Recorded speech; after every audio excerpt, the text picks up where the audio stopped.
আগেই আমি বলেছি, আমাদের লক্ষ্য, উদ্দেশ্য, গন্তব্য হচ্ছে এই দেশ, দেশের জনগণ এবং একটি আত্মনির্ভরশীল সমৃদ্ধশালী বাংলাদেশ। ৩০ এপ্রিল রাতে ত্রয়োদশ জাতীয় সংসদের প্রথম অধিবেশনের সমাপনী বক্তব্য দেন সংসদ নেতা ও প্রধানমন্ত্রী তারেক রহমান।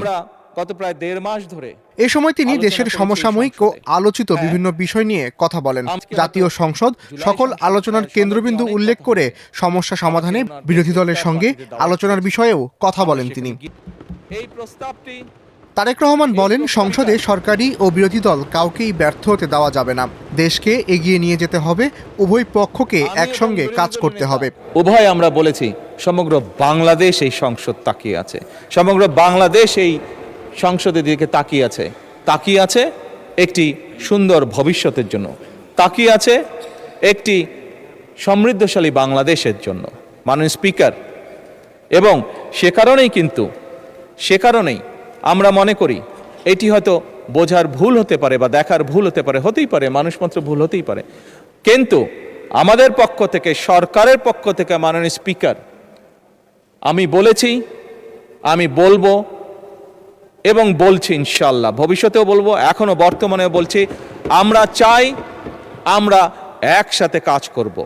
বিদ্যুতের সমস্যা সমাধানে আগামী সংসদে আলোচনা করার কথাও বলেন প্রধানমন্ত্রী তারেক রহমান। বিরোধী দলীয় বন্ধুদের কাছে, সহকর্মীদের কাছে, সদস্যদের কাছে আমার অনুরোধ থাকবে যে আসুন, আগামী অধিবেশন যেটি শুরু হবে সেখানে আমরা আলোচনা করব আমরা কত দ্রুত দেশে বিদ্যুতের সমস্যার সমাধান করতে পারি। প্রধানমন্ত্রী বলেন, জনপ্রিয় বিষয়ে কথা বলে হাততালি পাওয়া সম্ভব, কিন্তু তাতে সমস্যার সমাধান হয় না। তিনি বলেন, এই যে চেয়ারে আমি বসেছি তা খুবই কঠিন একটা চেয়ার। এই চেয়ারটি দেখলে মনে হয় বসতে খুব আরাম, আসলে মোটেও আরাম না। এই চেয়ারটিতে বসলে মাননীয় স্পিকার প্রতি মুহূর্তে মনে হয় যে আগুনের তপ্ত হিট আসছে। মাননীয় স্পিকার, হাসার কিছু নেই, আমি যা ফিল করি আমি আপনাদেরকে তাই বলছি,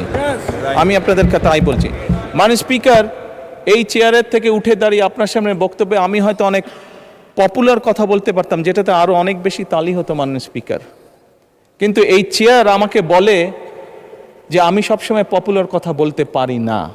এর আগে সমাপনী ভাষণ দেন বিরোধী দলীয় নেতা শফিকুর রহমান। দীর্ঘ বক্তব্যে তিনি জাতীয় ইস্যুতে সরকারি ও বিরোধী দল একসঙ্গে কাজ করার কথা বলেন। শফিকুর রহমান বলেন, মাঝে মধ্যে আমাদের বলা হয় এভাবে চলবেন, ওভাবে চলবেন, আসলে কি হবে তা দেখতে দেখতেই তো এখানে এসে দাঁড়িয়েছি। আমরা প্রথম দিনই বলেছি সকল ভালো কাজের সহযোগিতা, আর যখনই ভুল দেখব তখনই আমরা কিন্তু প্রতিবাদ করব, আমরা চুপ করে বসে থাকবো না। মাঝে মাঝে এখান থেকে আমাদেরকে বলা হয় এইভাবে চলবেন, ওইভাবে চলবেন, না চললে এই হবে। আসলে কি হবে সেটা দেখতে দেখতেই তো বাংলাদেশিরা আজকে এই জায়গায় এসে দাঁড়িয়েছে। এটা মজলুমের মিলন মেলা, আমরা সবাই দেখে দেখে এখানে এসেছি। আর কপালে যদি ওই দেখা থাকে আরেকবার দেখবো, অসুবিধা কি? জনগণের জন্য কাজ করতে গিয়ে একবার কেন, শতবার দেখবো, তাতে অসুবিধা কি?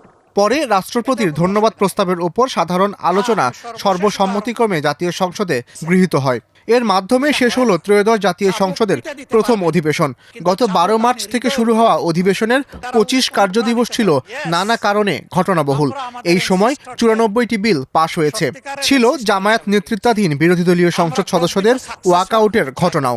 শেষ দিনেও জাতীয় সংসদ ছিল প্রাণবন্ত। এস আল আরিফিন। ধন্যবাদ মাননীয় স্পিকার।